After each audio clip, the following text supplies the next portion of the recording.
in Jammu region, where it has been a big success being reported for the Jammu and Kashmir police. The 7th operation in 14 days by the police in the Jammu region. One terror associate has been arrested by the police from Jammu.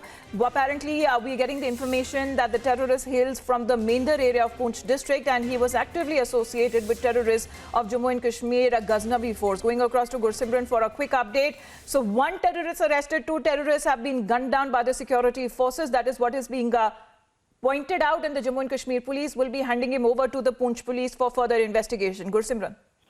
Yes, this is a big success for the Jammu and Kashmir police, specifically for the Jammu district police, as they have managed to arrest this overground worker, the terror associated with the terror outfit Jammu Kashmir Ghaznavi force, which is an offshoot of Lashkar-e-Toiba, and has been trying to carry out major terror strikes on the religious places in the Jammu region as well as the security installations.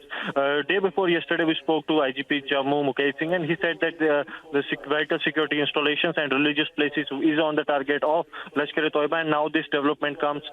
A terror associate has been arrested by the Jammu district police, and now he will be handed over to the Poonch police. But the investigations have revealed that he was directly in connection with those 2 terrorists who have been gunned down by the security forces in the Mughal Road encounter on the December 13, and they were on their way to Kashmir Valley to carry out a major terror strike during the DDC election. So this all shows that the cadre of the Jaish-e-Mohammed, Lashkar-e-Toiba and other offshoots have become active in Jammu. Yes.